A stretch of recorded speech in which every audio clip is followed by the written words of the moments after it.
When I was 6-year-old, I received my gifts. My first grade teacher had this brilliant idea. She wanted us to experience receiving gifts, but also learning the virtue of complimenting each other. So she had all of us come to the front of the classroom, and she bought all of us gifts and stacked them in the corner. And she said, why don't we just stand here and compliment each other? If you hear your name called, go and pick up your gifts and sit down. What a wonderful idea, right? What could go wrong? Well, there were 40 of us to start with, and every time when I hear someone's name called, I would give out the heartiest cheer. And then there were 20 people left, and 10 people left, and 5 left, and 3 left. I was one of them. And the compliments stopped. Well, at that moment, I was crying, and the teacher was freaking out. And she was like, hey, would anyone say anything nice about these people? No one? Okay, why don't you go get your gift and sit down, so behave next year, someone might say something nice about you.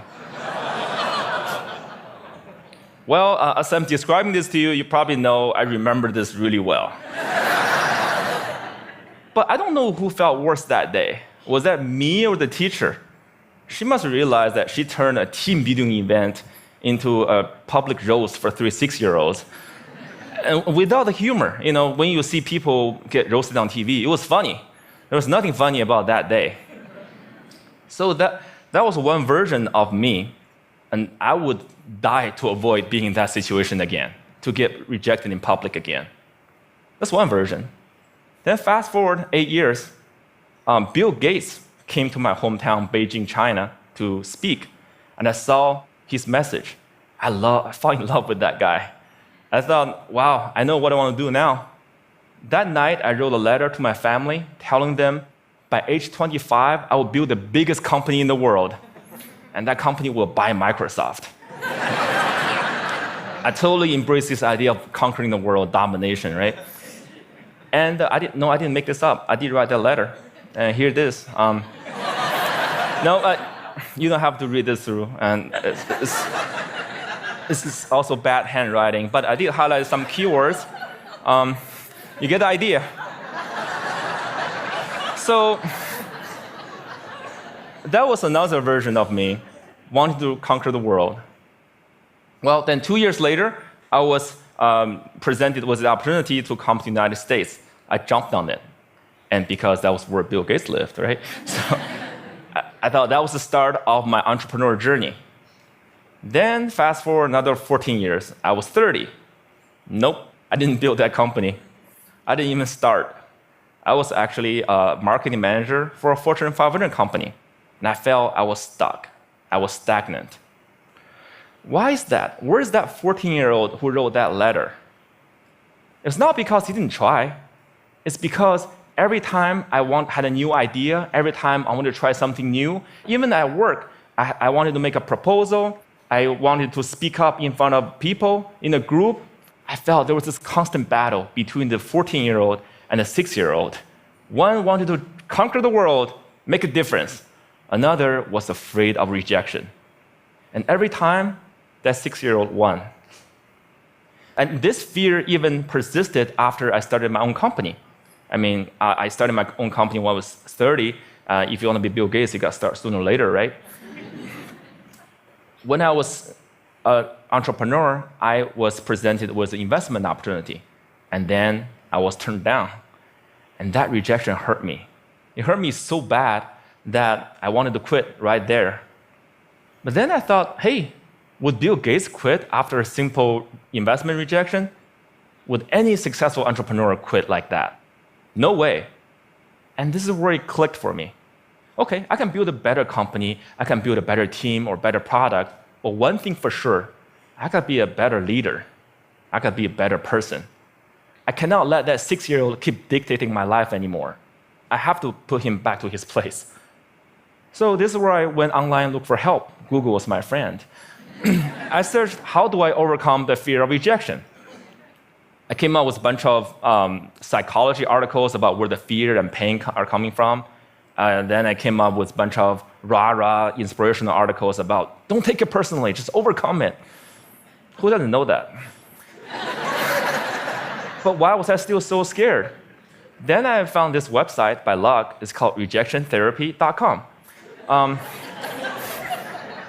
Rejection therapy was this game invented by this Canadian entrepreneur. His name is Jason Comley. And it's basically the idea is for 30 days, you go out and look for rejection. And every day get rejected at something, and by the end, you desensitize yourself from the pain. And I love that idea. I said, you know what, I'm gonna do this, and I'll film myself getting rejected 100 days. And I came up with my own rejection ideas, and I'll make a video blog out of it. And so here's what I did. This is what the blog looked like. Day one. Borrow $100 from stranger. So this is where I went to where I was working. I came downstairs and saw this big guy sitting behind the desk. You know, he looked like a security guard. So I just approached him, and I was just walking, and that was the longest walk in my life. I just hair at the back of my neck standing up. I was sweating, and my heart was pounding. And I got there and said, "Hey, sir, can I borrow $100 from you?" And he looked up. He's like, "No." Why? And I said, "No, I'm sorry." Then I turned around and just ran. I felt so embarrassed. But because I filmed myself, so that night I was watching myself getting rejected, I just saw how scared I was. I looked like this kid in Sixth Sense. I saw dead people. But then I saw this guy, he wasn't that menacing. He was a chubby, lovable guy, and he even asked me why. In fact, he invited me to explain myself. And I could have said many things. I could have explained, I could have negotiated. I didn't do any of that. All I did was run. I felt, wow, this is like a microcosm of my life. Every time I feel the slightest rejection, I would just run as fast as I could. And you know what? The next day, no matter what happens, I'm not gonna run. I'll stay engaged. Day two, request a burger refill. This is where I went to a burger joint, I finished lunch, and I went to the cashier and said, "Hey, can I get a burger refill?" And he was all confused. I was like, "What's a burger refill?" I said, "Well, just like a drink refill, but with a burger." And he said, "Sorry, we don't do a burger refill, man." So this is where rejection happened. I could have run, but I stayed. I said, "Well, I love your burger, I love your joint, and if you guys do a burger refill, I would love you guys more." And he said, "Well, okay, I'll tell my manager about it.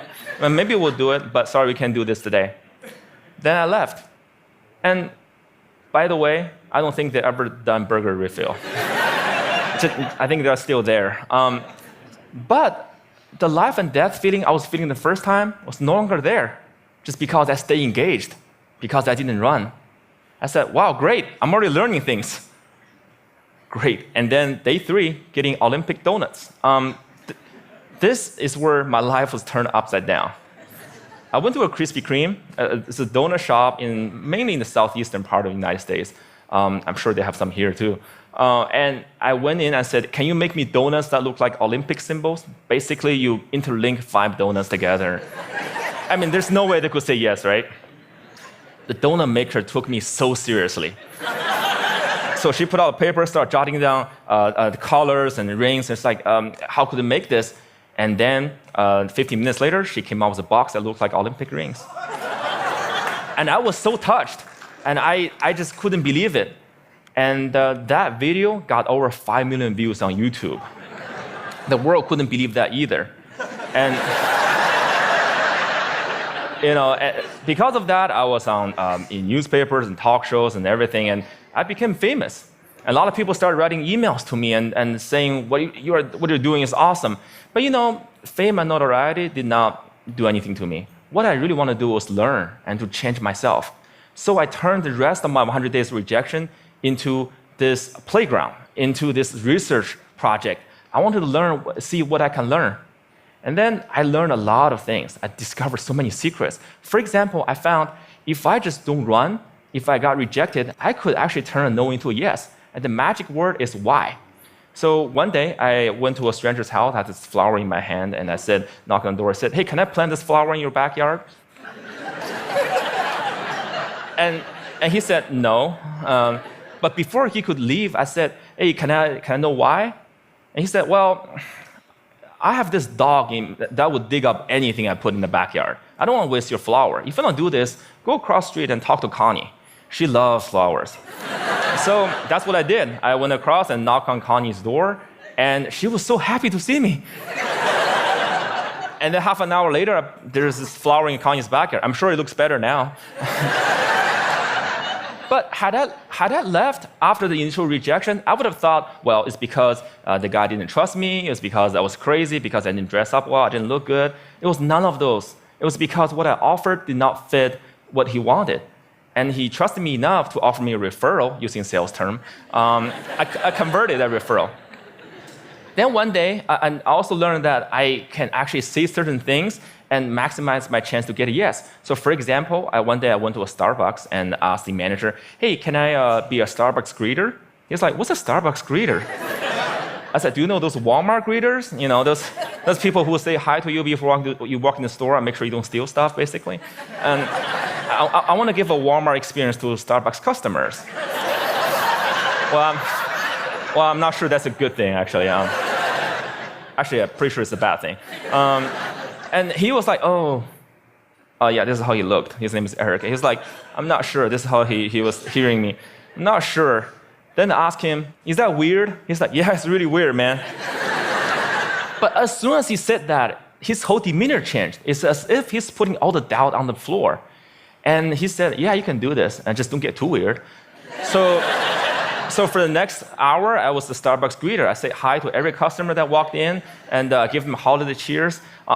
By the way, I don't know what your career trajectory is. Don't be a greeter. It was really boring. But then I found I could do this because I mentioned, is that weird? I mentioned a doubt that he was having. And because I mentioned, is that weird? That means I wasn't weird. That means I was actually thinking just like him, seeing this as a weird thing. And again, I learned that if I mention some doubt people might have before I ask the question, I gain their trust. People will more likely to say yes to me. And then I learned I could fulfill my life dream by asking. You know, I came from 4 generations of teachers. And my grandma has always told me, hey, Jia, you can do anything you want, but it'd be great if you become a teacher. But I want to be an entrepreneur, so I didn't. But it has always been my dream to actually teach something. So I said, what if I just ask and teach a college class? So I lived in Austin at the time, so I went to University of Texas in Austin, knocked on professors' doors and said, can I teach your class?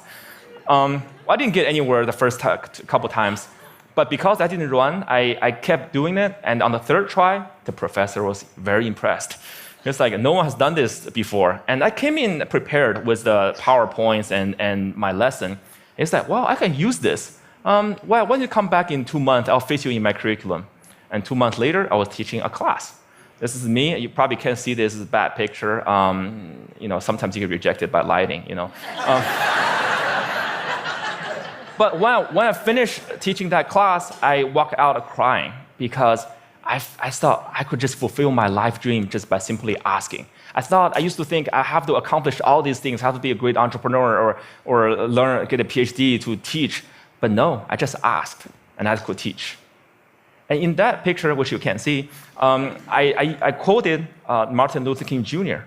Why? Because in my research, I found the people who really changed the world, who changed the way we live and the way we think, are the people who were met with initial and often violent rejections. People like Martin Luther King Jr., like Mahatma Gandhi, Nelson Mandela, or even Jesus Christ.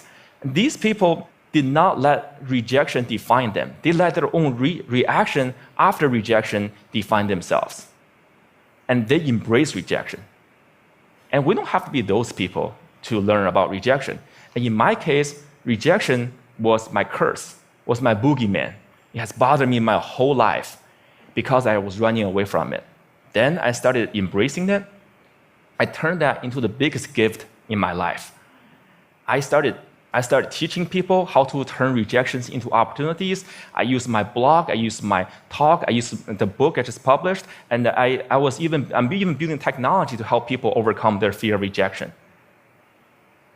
when you get rejected in life, when you are facing the next obstacle or next failure, consider the possibilities. Don't run. If you just embrace them, they might become your gifts as well. Thank you.